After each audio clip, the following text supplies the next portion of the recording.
দর্শক বন্ধুরা এবং কৃষি উদ্যোক্তা ভাই এবং বোনেরা সকলকে স্বাগত জানিয়ে শুরু করছি কৃষকের কথার আজকের পর্ব। দর্শক বন্ধুরা, আমরা এই মুহূর্তে অবস্থান করছি একটি অত্যন্ত চমৎকার এবং সুন্দর ড্রাগনের বাগানে।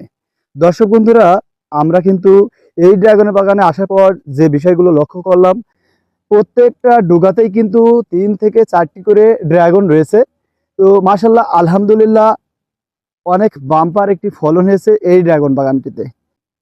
তো এই ড্রাগন বাগানের অবস্থান ঝিনাইদহ জেলার মহেশপুর থানার গরিনাথপুর গ্রামে।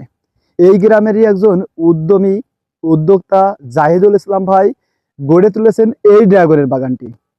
তো আজ আমরা জাহিদুল ইসলাম ভাইয়ের সাথে কথা বলবো এবং এই ড্রাগন বাগানের সার্বিক পরিচালনায় রয়েছেন রাজু ভাই। আমরা রাজু ভাইয়ের সাথে কথা বলবো এবং এই অসময়ে এই ড্রাগনের বাম্পার ফলনটি কিভাবে ফলালেন, কি কি পরিচর্যা করলেন, এছাড়াও এর কি কি সার এবং কীটনাশক এবং ছত্রাকনাশক ব্যবহার করলেন, পাশাপাশি আয় ব্যয় টুকিটাকি সম্পূর্ণ বিষয় নিয়ে আলোচনার মাধ্যমে একটি সম্পূর্ণ পূর্ণাঙ্গ তথ্যচিত্র তুলে ধরার চেষ্টা করব আমি মাহমুদুল হাসান।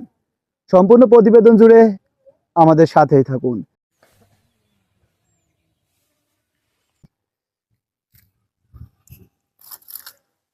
রাজু ভাই, আসসালামু আলাইকুম। ওয়ালাইকুম আসসালাম। রাজু ভাই, জি বলেন। আমরা এই মুহূর্তে বিভিন্ন জায়গায় বিভিন্ন বাগানে পরিদর্শন করলাম এবং ঘুরলাম। তো এই সময়টিতে কিন্তু আমরা কোথাও এই ড্রাগনের বাম্পার ফলন যে আপনাদের এখানে হয়েছে এরকম কোথাও কিন্তু দেখি নাই। এবং এই সময়টিতে দেখছি আমরা সর্বোচ্চ ফুল আসছে নাকি, কিন্তু আপনাদের এই বাগানে আল্লাহর অশেষ রহমতে বাম্পার একটি ফলন হয়েছে। জি, তো এর কি কোনো গোপন রহস্য আছে? গোপন কিছুই নাই, কারণ এটা আপনার চায়না যে পদ্ধতিতে লাইটিং করে না, তার আমরা একটু লাইটিং এর প্রয়োগ করছি। বর্তমান আমরা এই লাইটিং করার কারণে এত পরিমাণ ফুল এবং ফল আসছে, আলহামদুলিল্লাহ, আল্লাহর রহমতে। এটা বিশেষ গোপন কোনো রহস্য নেই। এটা লাইটিং করলে আসতে পারে যদি ঠিকমতো পরিচর্যা সবকিছু গুছিয়ে করা যায়। ঠিকমতো টাইমে সেচ দেওয়া, ঠিকমতো সার দেওয়া, আর ভিটামিন স্প্রে করা। এটা লাইটিং এমন একটা জিনিস, আপনার শীতকালে যখন নভেম্বরের মাসের 10 তারিখেতে লাইটিং শুরু হয়, তখন এই লাইটিং করার বাল্ব জ্বালানোর টাইম আসে, তখন এই নভেম্বর মাসের 10 তারিখে আমরা লাইট জ্বালাইছি। কারণ এখন তো বর্তমান লাস্ট সিজন, এখন আবার সিজনে ফুল আসবে। এখন আমরা এই লাইটিং এর কারণে এত পরিমাণ ফুল হারভেস্ট করবো এখন বর্তমান। আমরা দেখছি যে আপনারা হারভেস্ট করছেন। জি, করছি, এখন আবার করব। এটার কারণ হলো লাইটিং করার কারণে এত পরিমাণ ফুল এবং ফল আসছে। ঠিক মতন পরিচর্যা করতে হবে আমাদের বাগান করলে হবে না, বাগান ঠিক মতো পরিচর্যা করলে তারপরে এত পরিমাণ ফল এবং ফুল আসতে পারে, সম্ভব। জি, যেহেতু আমরা দেখছি আপনাদের এখানে তো আসছে নাকি, তো আমরা একটু দর্শকদের ঘুরে দেখাই ভাই। হ্যাঁ, দেখান, একটু ফলনটা একটু দেখাই। মাশাআল্লাহ, আলহামদুলিল্লাহ, ব্যাপক একটি ফলন। এই 2টা ডোগার মধ্যে 5টা ড্রাগন, প্রায় 5টা ড্রাগন আসছে, প্রায় 2 থেকে 3টা পর্যন্ত কেজি। আমরা পুরো ন্যাচারাল, যেটা ন্যাচারাল বলে। এখানে তো আমরা দেখতে পাচ্ছি 1টা 2টা 3টা 4টা 5টা, তো 5টা ফলের ভিতরে কিন্তু 4টে ফলের গ্রোথটা অনেক ভালো। জি, এবং 4টে ফলে মাশাআল্লাহ আলহামদুলিল্লাহ, আমার মনে হয় যে 2টাই মনে হয় 1 কেজি হবে নাকি। জি জি, হতে পারে। তো সেই হিসাবে তো একটা বাম্পার ফলন হয়েছে। তো একটা ডুগাও কিন্তু মিসমার্ক নাই ভাই। এই যে এই ডুগাতে কিন্তু একটা ডুগাই 1 2 3টা, আবার আমরা আরেকটা ডুগা দেখাই। তো এখানে কিন্তু 1টা 2টা এবং মাশাআল্লাহ সাইজটা কিন্তু খুব বড়। আমরা আরেকটু দেখাই। ফুল আসা শেষ, আবার এখন সিজনে ফুলে চলে আসছে, আপনারা দেখতে পাচ্ছেন। ওই ফুলের পরপর কিন্তু সিজনের যে ফুলটা এটাও কিন্তু দেখা যাচ্ছে। জি, মানে লাইটিং যে করলে পরবর্তীতে ফুল আসবে না তেমন কিছু না, লাইটিং করলেও পরবর্তীতে ফুল আসবে। ঠিক মতো পরিচর্যা করতে হবে বাগান। এই দেখ, হ্যাঁ, এই দেখেন এই ফুলটা দেখাই আমরা। এই ডুকাটা একটু দেখাই।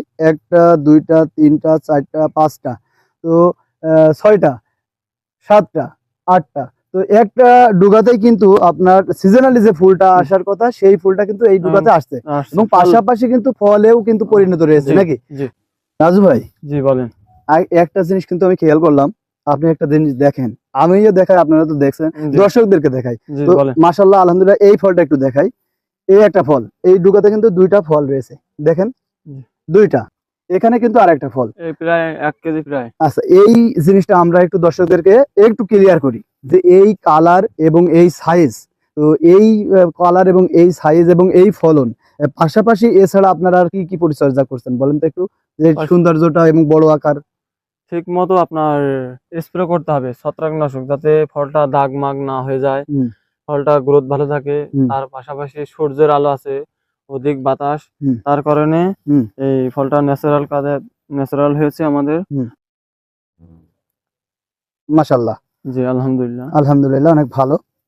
আচ্ছা রাজু ভাই, জি বলেন। এই লাইটিং শুধু কি ব্যবহার করলেই কি ফল আসবে, নাকি পাশাপাশি অন্য কোনো পরিচর্যা করতে হয় ভাই? লাইটিং করলেই তো ফল আসবে না, হুম, তার পরিচর্যা ঠিক মতো, ভিটামিন স্প্রে করতে হবে, হুম, সার প্রয়োগ করতে হবে, হুম। তাতে পাশাপাশি আরো যত্ন নিতে হবে বাগানে। যত্ন নিতে হবে। জি আমাদের বাগান দেখেন। হুম। আচ্ছা রাজু ভাই, জি বলেন। আপনি যে বললেন যে সার প্রয়োগ করতে হবে, ভিটামিন প্রয়োগ করতে হবে, আচ্ছা আপনারা কি কি সার ব্যবহার করে থাকেন এবং কেমন ভাবে ব্যবহার করে থাকেন একটু বলেন তো? আমরা রাসায়নিক ব্যবহার করে থাকি হুম, গাছের গোড়ায়, হুম, আর গাছের ওপরে আমরা ভিটামিন স্প্রে করি, হুম, পাশাপাশি ছত্রাকনাশক দেই, যাতে গাছটা সুন্দরভাবে থাকে, ভালো থাকে, গাছের গ্রোথ বাড়ে। তো আমরা পানি দেই প্রায় 10 দিন পর পর আমরা সেচ দেই, কারণ গাছের মেনই কারণ শক্তি নিবে আপনার গুড়া থেকে। হুম। গুড়া যদি ভালো থাকে, ফল এমনি গাছের মোটা হবে। ভালো হবে। জি। আচ্ছা রাজু ভাই, এই যে আপনারা এখানে যে এরিয়াটি নিয়ে এই ড্রাগন চাষটি করেছেন, এখানে আপনাদের কতটুকু এরিয়া আছে, মানে জমির পরিমাণটা কতটুকু? 10 বিঘা মতন। 10 বিঘা মতো। জি। আচ্ছা, এই লাইটিং পদ্ধতিতে কত বিঘা করেছেন? লাইটিং আছে 10 বিঘে, আর বাকি আছে 12 বিঘে, মোট 22 বিঘে। মোট 22 বিঘা জমি। বলে তো আমরা একটু যদি হিসাব করি, এই লাইটিং পদ্ধতি অবলম্বন করে আমাদের যদি কোনো উদ্যোক্তা ভাই নতুন করে চাষ করতে চায়, জি, তো তার প্রাথমিক অবস্থায় 1 বিঘাতে কেমন খরচ হতে পারে? 1 বিঘাতে প্রায় 2 থেকে 2.5 লক্ষ টাকা খরচ হতে পারে লাইটিং করলে। আচ্ছা, কি কি এখানে ব্যয়ের পরিমাণটা, মানে ব্যয়ের ব্যয়- ব্যয়ের যে জিনিসগুলো রয়েছে দ্রব্য আপনি সামগ্রী কি যদি কি? কারেন্টে করেন, কারেন্টের বিদ্যুৎ বিল একটা ব্যাপার স্যাপার আছে। তারপরে আপনি যদি জেনারেটর করেন, জেনারেটরের মেশিন কিনতে হবে। আবার আপনার ট্রান্সমিটার নিতে হবে কারেন্টে করলে। হুম, কারণ এটা বাল্ব 1 বিঘাতে প্রায় 300+ বাল্ব লাগবে, বাল্ব লাগবে। কারেন্টের বাল্ব, আর হোল্ডার লাগবে 300। যদি কেউ করতে চায়, আমাদের এই বাগান দেখে আসতে পারে। সবাই দর্শকদের আমরা আমন্ত্রিত এই বাগানে দেখার জন্য। আমরা চেষ্টা করবো যাতে ভালোভাবে এটার করতে পারে, হ্যাঁ, জি, পরামর্শ দেওয়ার জন্য। পরামর্শ দেওয়ার জন্য আসতে। আচ্ছা রাজু ভাই, জি ম্যাম। এই বিঘা প্রতি তো 2 থেকে 2.5 লাখ টাকা আপনি খরচের কথাটা বললেন। আচ্ছা, আমরা দেখলাম আপনারা ফল হারভেস্ট করছেন এবং ব্যাপারীরা এসে কিন্তু এই এই ফলগুলো নিয়ে যাচ্ছে। জি জি। তো আহ, এক এক ক্যারেট বা এক এক কেজি প্রতি আপনারা এখন এই মুহূর্তে বর্তমান কেমন দাম পাচ্ছেন? বর্তমান আমরা প্রায় 400 থেকে 450+ আমরা বিক্রি করছি, এখন আরো রানিং চলতেছে রানিং চলতেছে। আচ্ছা, বেচা। এই 33 শতাংশের 1 বিঘা জমি থেকে আপনাদের যে ফলনটা হয়েছে, মানে কত মন হতে পারে, একটা আনুমানিক একটা ধারণা? প্রায় 150 থেকে 200 মন আনুমানিক হতে পারে। 150 থেকে 200 মন আনুমানিক একটা ধারণা। আনুমানিক ধারণা। বেশিও হতে পারে, কমও হতে একটু পারে। কমও হতে পারে। জি তো সেই ক্ষেত্রে আপনারা বাজার যে মূল্যটা পাচ্ছেন 400 থেকে 450 টাকা। জি আলহামদুলিল্লাহ, মাশাআল্লাহ, অনেক একটি ভালো দাম পাচ্ছেন এবং বাম্পার একটি ফলন। জি। তো অনেকেই কিন্তু বলে যে এই ফলের মিষ্টতা কেমন এবং এটা খেতে কেমন বা এর ভেতরেটা কেমন, জি কালারটা কেমন। তা দর্শকদের। আমরা একটু দর্শকদের উদ্দেশ্যে একটি ফল এখন এই মুহূর্তে হারভেস্ট করব এবং আমরা সবাই খেয়ে দর্শকদের জানাবো যে এটার মিষ্টতা কেমন।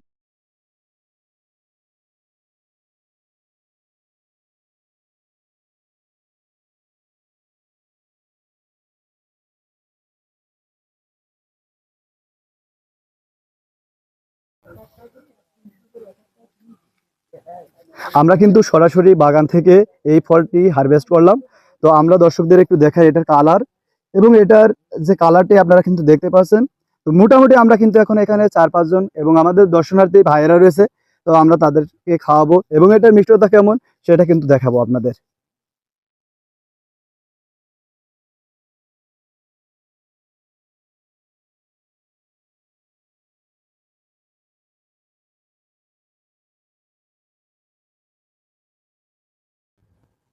ভাই কেমন এটা স্বাদ জি কেমন? আলহামদুলিল্লাহ, অনেক স্বাদ। যে আনসিজনে ফল অনেক স্বাদ, মিষ্টি অনেক। ভাই আপনি কোথা থেকে আসছেন এখানে? আমি আসছি পাশের গ্রাম থেকে আসছি, দেখতে আসছেন? দেখতে আসছি। আর এর পাশাপাশি কিন্তু অনেক লোক আসছে এখানে, জি, চৌগাছা, জীবননগর, মহেশপুর, নাকি? জি তো প্রতিদিন এরকম আসছে? জি অনেক লোকে আসছে। অনেক লোকে আসছে দেখতে, ঘুরে দেখছে অনেক বাগান, যে অনেক বাগানে মাশাআল্লাহ আলহামদুলিল্লাহ অনেক ফলে আছে, ফল আছে, সব বাগানে আলহামদুলিল্লাহ অনেক ফল ফুল আছে। ধন্যবাদ ভাই আপনাকে।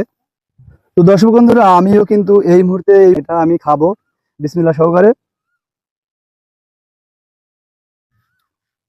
আলহামদুলিল্লাহ, এটার মিষ্টতা অনেক। আসলে ও সময়ে ড্রাগন ফল খাচ্ছি, তো অন্য সময় যে সিজনাল যে ড্রাগন খেতে থাকি তার থেকে এটার মিষ্টতা এবং স্বাদটা অধিক পরিমাণে। মাশাআল্লাহ আলহামদুলিল্লাহ। এটার কালারটা কিন্তু সেই একদমই ন্যাচারাল। হ্যাঁ ভাই। জি। তো আপনারা অনেকেই ভাবছেন এই অসময়ে ড্রাগন বাম্পার ফলন হতে পারে না। আপনারা এই বাগান ঝিনাইদহ জেলার মহেশপুর থানার গরিনাথপুর গ্রামে ব্যাপক একটি বাগান, এরিয়াটা হচ্ছে যে 22 বিঘা, 10 বিঘাতে লাইটিং পদ্ধতি করে এই ড্রাগনের চাষ করেছেন। তো আপনারা চাইলে এই বাগানটি পরিদর্শন করতে পারেন এবং সম্পূর্ণ তথ্য কিন্তু এখান থেকে নিতে পারেন, পরামর্শ নিতে পারেন এবং সরাসরি কিন্তু এই বাগানের বাম্পার ফলনটি দেখে যেতে পারেন। এখানে অনেক দর্শনার্থী ভাইরা আসছেন, তো তাদের সাথে আমরা মোটামুটি কথা বললাম, বিভিন্ন জায়গা থেকে কিন্তু তারা এই বাগানটি দেখতে আসছেন। তো আপনারা চাইলে আসতে পারেন এই বাগানে। রাজু ভাই, জি। তাহলে যারা এই সময়টিতে এই ড্রাগনের আধুনিক পদ্ধতিতে বাল্ব চালিয়ে নতুন করে চাষ করতে চায় বা উদ্যোক্তা হতে চায়, তো সর্বোপরি তাদের জন্য আপনার পরামর্শটা কি একটু সবার উদ্দেশ্যে বলেন। সবার প্রথম আমার এই বাগান এসে ভিজিট করতে হবে, পাশাপাশি অন্য অন্য বাগান আছে ভিজিট করে দেখতে হবে বাগান কোনটাতে ফলন ভালো আসছে। আর যদি কোনো ভাই বা কৃষি উদ্যোক্তা যদি এটা করতে চায়, হুম। কেউ যদি একেবারে বাণিজ্যিকভাবে না করে কেউ যদি 1 বিঘা বা 10 কাঠা যদি নিজের এই প্রথমে করে আর কি। প্রথমে করে তাহলে সেটা ভালো হবে। একবারে বেশি করা ভালো না। যদি ভালো ফলন আসে তারপরে এটা করতে পারবে। তার মানে প্রথমে 10 কাঠা থেকে 1 বিঘা করবে, জি। করার পরে এই পদ্ধতি অবলম্বন করার পরে যদি ভালো ফলনটা পায় তাহলে সে বৃহৎ পরিসরে বা বাণিজ্যিকভাবে অনেক বড় এরিয়া নিয়ে করতে পারে নাকি? জি। এটাই তো। জি। তো রাজু ভাই, ঠিক আছে, আপনাকে অসংখ্য ধন্যবাদ আমাদের সাথে সময় দেওয়ার জন্য। ভালো থাকবেন, সুস্থ থাকবেন। আসসালামু আলাইকুম। ওয়ালাইকুম আসসালাম। তো দর্শক বন্ধুরা, আমরা রাজু ভাইয়ের সাথে কথা বললাম এবং এর বিস্তারিত তথ্য আপনাদের সামনে তুলে ধরার চেষ্টা করলাম। তো আপনারা যারা নতুন করে লাইটিং পদ্ধতি অবলম্বন করে ড্রাগন চাষ করতে চান, তো তাদের জন্য আমরা বলবো সর্বপ্রথমে লাইটিং পদ্ধতি অবলম্বন করে ড্রাগনের বাগানে বাম্পার ফলন হয়েছে এমন একটি বাগান আপনি পরিদর্শন করুন বা ভিজিট করুন এবং এই ড্রাগন চাষ সম্পর্কে সম্পূর্ণ তথ্য জানবেন। পরবর্তীতে অল্প পরিসরে আপনি কিন্তু এই ড্রাগনের চাষ করতে পারেন। সেখান থেকে যদি আপনি ভালো একটি বেনিফিট বা ভালো একটি বাম্পার ফলন পেয়ে থাকেন, তাহলে আপনি বাণিজ্যিকভাবে এই চাষটি করতে পারেন। তো সকলের সুস্বাস্থ্য কামনা করে কৃষকের কথার আজকের পর্ব আমরা এখানেই শেষ করছি। সবাই ভালো থাকবেন, সুস্থ থাকবেন। আসসালামু আলাইকুম।